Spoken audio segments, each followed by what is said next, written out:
Yeah, it was very frustrating. The first couple years in this marriage, I didn't have a father, and that really truly affected me. It actually made me to be very independent.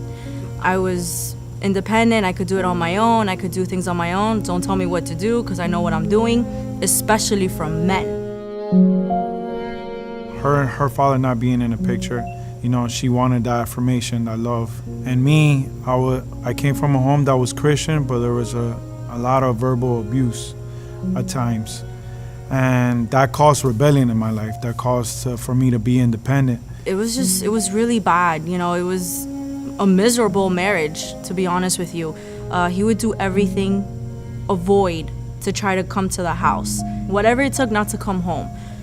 I felt that we rushed things too fast at first. I would come home and it wasn't not even a hi babe, how you doing? It was none of that. It was just dead. Communication was dead.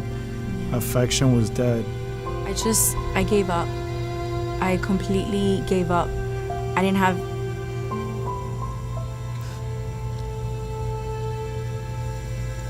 have faith anymore. I truly, mentally, physically, emotionally, I just really gave up.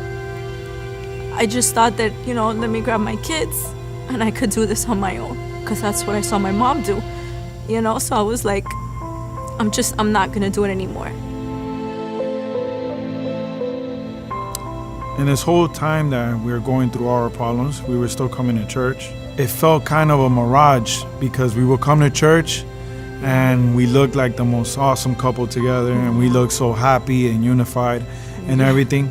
But then when we would leave the four walls of the church, it was two different people. Completely different. And when it came to the boiling point was that one time we got in a really bad argument, and we were like, you know what, we're done. I told her, I don't want to be with you anymore, and you don't want to be with me. And that's it, we're gonna get a divorce. That's it, there's no more us trying here. At that moment, when I saw my daughter literally ran into our room, it hit me hard, because I didn't ever wanted to see that in my kids, because I saw it in my mom. I lived that.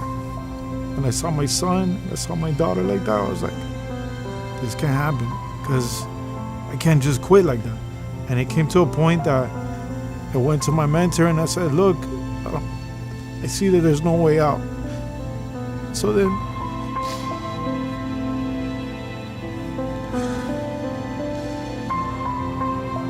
when I tell him that, he tells me, he was like, how about you go to morning prayer? And I was like, I never done that before.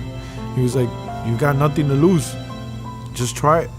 I was there at 5 a.m, and when I was there, I was looking for God, and I had my hands raised up, and I was like, God, I need you to help me, because I have no way out. And when I had my hands up, I feel somebody touch me on my neck. And when I lift up my eyes, it was Prophet Maldonado. And she just ministered the love of God over me. Like the love that I was trying to get from my wife, the love that I was trying to get literally from her in our whole entire 11 years of marriage. God used her to minister that to me.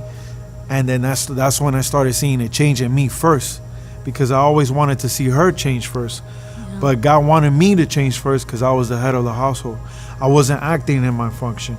And because of that, I started seeing change in my wife. And most importantly, I started seeing change in my kids. He started making decisions in the house. And that was a big one for me. I was like, whoa, God, you're definitely doing something here. And I think that kind of initiated something in me without me even knowing.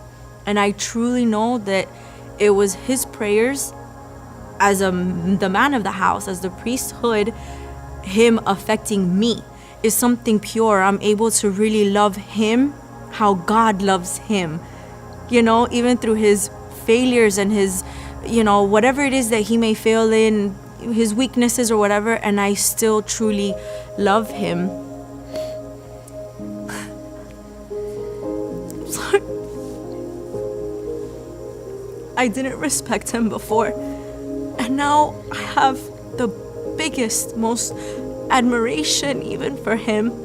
I respect him more than anything, God has sincerely poured a love that is supernatural in my life for him, so I can love him and even my children, and so I can love me too. You know, you can't love somebody if you don't have love. You can't give something that you don't really have. The love of God did so much, and it did it in so much of a less of time. You know, it took us 11 years to struggle, but it only took God Like that. Not to even just a to month change to and fix put it all. and bring happiness, to bring joy, to bring communication. Everything that was dead, he brought resurrection to it. Yes. And that's the most important, that the love of God, there is no limits.